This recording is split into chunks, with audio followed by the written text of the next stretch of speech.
Do you want to save time when painting, be able to mix any colour you want, even with a limited palette, and produce more cohesive paintings at the same time? In this video, I'll explain why you should get to know your colours better, some exercises to try, and how this will make you a better and faster artist. G'day everyone, I'm Kim. Today I'm getting nice and personal with my Art Spectrum watercolours by doing some relaxing swatching and painting, and I also wanted to chat about why getting to know your colours is a worthwhile exercise. This is part 1 where I swatch the reds in my palette, and part 2 of the blues and greens will hopefully be completed soon. Let me start by explaining what I'm doing. So it's winter down under here in Australia, and we recently had some long spells of wet, windy and generally miserable weather. I felt like doing something relaxing, and remembered I hadn't yet made a mixing chart for my Art Spectrum paints. I've had these for about a year now, and when I first got them and put them in a palette, I made a swatch sheet, and you can see that in my first ever YouTube video just over here. But swatching the colours is only part of getting to know them. So, I'm starting off by making a colour wheel using yellow ochre, ultramarine blue and permanent rose, which, by the way, permanent rose isn't in the landscape set, but I bought purely for mixing purposes.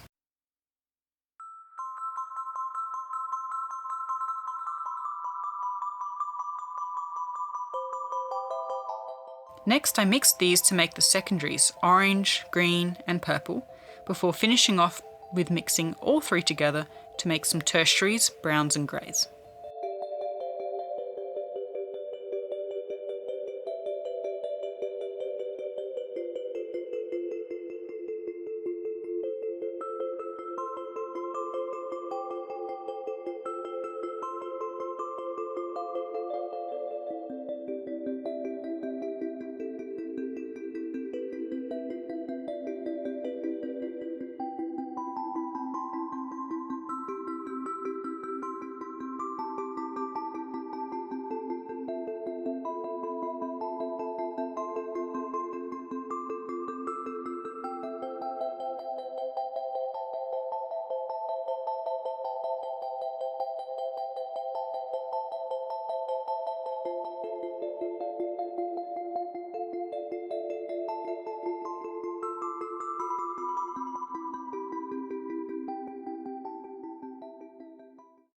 This only explored 3 colours, so I wanted to swatch each colour out with the colours next to it on the palette in a mix.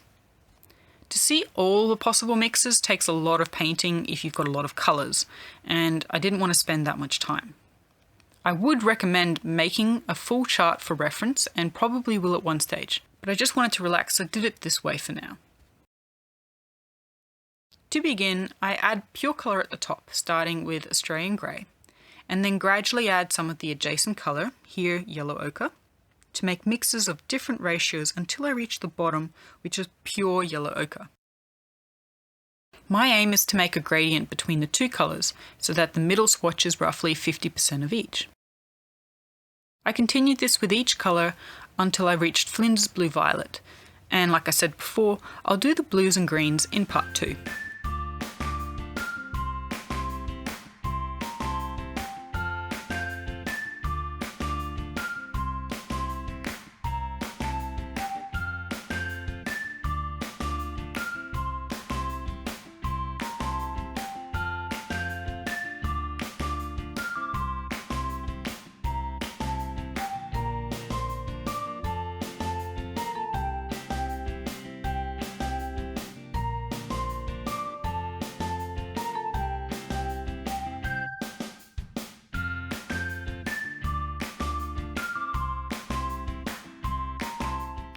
I now had a beautiful distribution of reds and purples on my palette, so I decided to make a simple painting loosely based on an exercise from Lou Davis, as well as my memory of the Flinders Ranges in South Australia that I've previously painted along with some other Australian landscapes in this video up here. So, before I get into how to know your colours better, let's think about why it's important to do so in the first place. Your paints or colours are one of the major tools you use to create, so if you know them intimately, it will make the creation process flow more easily. Choosing and using your tools should be intuitive and not get in the way of your focus on the subject. If you don't know how a colour will behave with your paper or another colour, then this is a potential stumbling block that needs to be addressed before you can continue creating. In worst case scenarios, not knowing your colours can lead to irreparable mistakes. However, a good relationship with your colours can save you time and keep you focused. Now, unless you have a wide selection of colours available to you, and even in that situation, it's likely at some stage you'll want to mix colours to create a new one.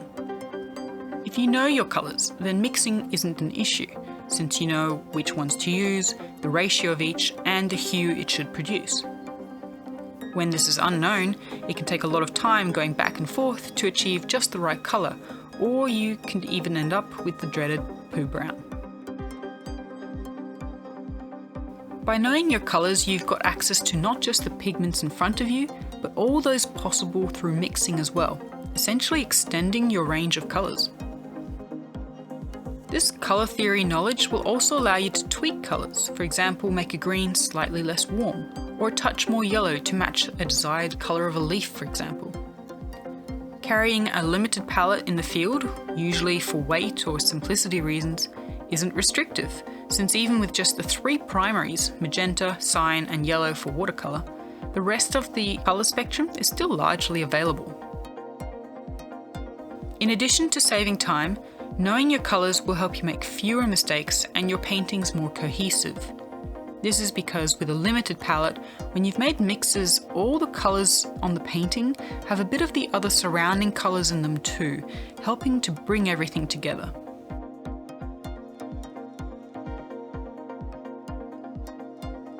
The first step to having a good relationship with your paints is to do your research. What are the qualities of your colours? This usually includes information found on the label, such as pigment number, brand qualities such as if honey is used or gum arabic, granularity, transparency, and light fastness.